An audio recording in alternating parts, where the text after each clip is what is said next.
मु जनईदेवाक चाहे जे रक्षाबंधन बा राखी बंधन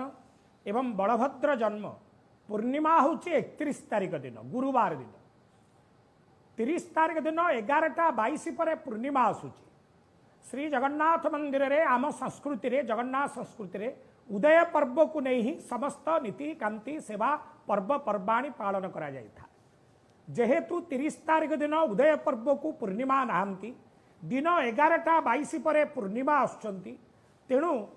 पूर्णिमा 31 तारिख दिन गुरुवार होचंती पूर्णिमा एवं श्रीमंदिर रे श्रावण पूर्णिमार श्री बलभद्रंकर जन्म जयंती सुदर्शनंकर विजय एवं जगन्नाथ बलभद्र सुभद्रा सुदर्शनादि 31 तारीख गुरुवार दिन ही महाप्रभु रक्षासूत्र बंधन करिवे। जगन्नाथ मंदिर को केंद्र करी ओडिशार संस्कृति परंपरा ऐतिह्य एवं नीति नियम पूजा पर्व पर्वाणी पालन करा जायथा। जेहेतु जगन्नाथ महाप्रभु 31 तारीख दिन श्रीमंदिर पालन करा जाउछि पूर्णिमा पर्व रक्षाबंधन पर्व गम्हा पर्व एवं बलभद्र जन्म तो प्रत्येक व्यक्तिंकर प्रधान कर्तव्य जे 31 तारीख गुरुवार दिन ही समस्ते रक्षासूत्र बंधन करिवे बलभद्र जन्म जयंती पालन करिवे गम्हा पर्व पालन करिवे। यह हूँ विधान अटे एवं पंजीकार माने पंडितगण माने टिके परिष्कार करथिले कारण जगन्नाथ मंदिर जो पांजी अनुसार चली थाए जगन्नाथ पंजिका से पंजिकार 31 तारीख पूर्णिमा बिली स्वतंत्र भाव में लेखा जाइ अछि। जेहेतु 11:22 पर 30 तारीख दिन पूर्णिमा आसुचंती तेणु सेमाने कहिचंती जे वर्तमान आपण राखी बंधन करिवे 11:22 पर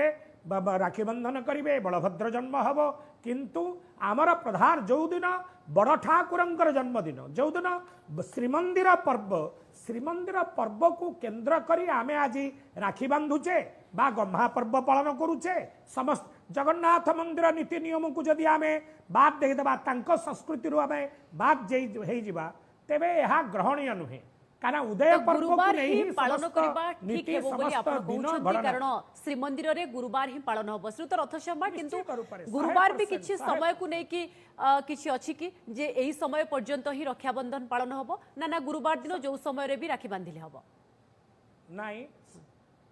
गुरुवार दिन महाप्रभुंकर जन्म जयंती पूर्णिमा से दिन परिष्कार लेखा आइचंती पंजिका रे तेणु समय न थाए राखी बंधन समय न थाए जे यही समय रे ही राखी बंधा हब सेपरी समय निर्धारित राखी बंधन न थाए महाप्रभुंकर पूर्णिमा से दिन बड़ ठाकुरंकर रक्षाबंधन हेब स्वनक्षत्र पूजा हेब सुदर्शन विजय करिवे समस्त पूर्णिमा जनित समस्त नीति 31 तारीख गुरुवार दिन पालन कर।